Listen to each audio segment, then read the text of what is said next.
Everyone, एक बार फिर से स्वागत है आप सभी का मेरे यूट्यूब चैनल में। आज हम पढ़ेंगे एनसीईआरटी बुक हिंदी कक्षा 1 रिमझिम का पाठ नंबर 5, जिसका नाम है पकौड़ी। तो बच्चों, पकौड़ी का नाम सुनते ही आपके मुंह में पानी आ गया होगा, क्योंकि सर्दियों में हम जो पकौड़ी है उसको खाते हैं, यानी गरम गरम पकौड़ियाँ खाते हैं सर्दियों में। और हम जो पकौड़ी है इसको घर में बनाते हैं, तो ये बहुत ही टेस्टी होती है और इसको खाने में भी बड़ा मज़ा आता है। और इस कविता के कवि सर्वेश्वर दयाल सक्सेना जी हैं। इस कविता में कवि ने गर्मा गर्म पकौड़ी के तलने से लेकर उसे मुंह में जाने तक का वर्णन बड़े ही रोचक ढंग से किया है। तो बच्चों, इस कविता में हम पकौड़ी के बारे में पढ़ने वाले हैं कि जो पकौड़ी है उसको हम कैसे तलते हैं और इस पकौड़ी को हम कैसे खाते हैं और ये कैसी लगती है। तो बच्चों, इससे पहले अगर आपने अभी तक मेरे चैनल को सब्सक्राइब नहीं किया है तो सब्सक्राइब वाले बटन पे जाके क्लिक करो, बेल आइकन की घंटी को भी दबाना, ताकि मेरे आने वाले वीडियो का नोटिफिकेशन सबसे पहले आपको मिले। अब हम जो हमारी कविता है पकौड़ी, इसको पढ़ते हैं। दौड़ी दौड़ी आई पकौड़ी, छुन छुन छुन छुन तेल में नाची, प्लेट में आ शरमाई पकौड़ी।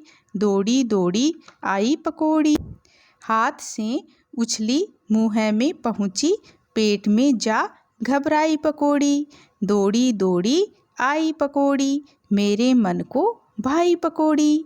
यानी जो हमारी कविता है पकौड़ी, यानी दौड़ी दौड़ी आई पकौड़ी, यानी कवि कहता है कि जो पकौड़ी है वो दौड़ी दौड़ी आती है। छुन छुन छुन छुन छुन छुन छुन छुन किसकी आवाज़ है? यानी जब हम गरम तेल में जो हमारा बेसन होता है उसको हम डालते हैं तो वो कैसे करता है? छुन छुन की आवाज़ करता है। तेल में नाची, यानी जब हम गरम तेल में पकौड़ी को तलते हैं तो वो ऐसे मतलब ऊपर की तरफ उछलती है।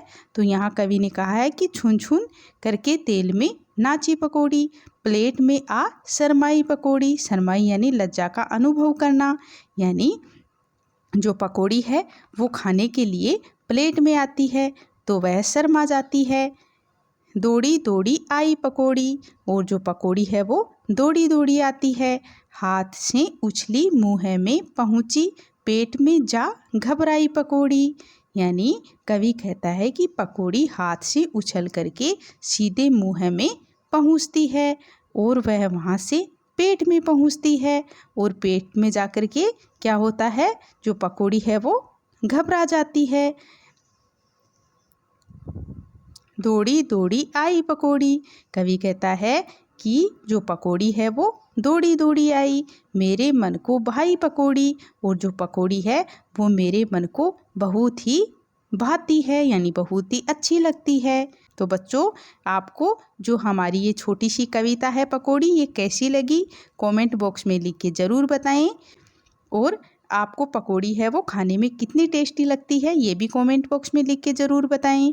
अब हम आगे क्या है वो देख लेते हैं। अब हमारा सवाल है, क्या भाता है क्या नहीं भाता, यानी आपको क्या अच्छा लगता है और क्या नहीं अच्छा लगता। तो चलो देखते हैं। चीज़ें मज़े से खाएंगे, खाना पड़ेगा, बिल्कुल नहीं खाएंगे, यानी इसमें से आपको चूज करना है कि आप कौन सी चीज़ को किस तरह से खाएंगे। तो सबसे पहले है जलेबी। तो जलेबी को आप मज़े से खाएंगे या फिर खाना पड़ेगा या फिर बिल्कुल नहीं खाएंगे। तो बच्चों, जलेबी को तो हम सब बड़े मज़े से खाएंगे, तो आपको यहाँ पे चिन्ह लगा देना है कि बड़े मज़े से खाएंगे। फिर है पकौड़ी। तो पकौड़ी को बच्चों हम कैसे खाएंगे? वो जो पकौड़ी है उसको हम कैसे खाएंगे? इसको भी हम बड़े मज़े से खाएंगे। फिर है बैंगन। तो बैंगन को आप किस तरह से खाएंगे? मतलब मज़े से तो नहीं खाएंगे, इसको केवल हमें खाना पड़ेगा। चुस्की, चुस्की को भी हम बड़े मज़े से खाएंगे।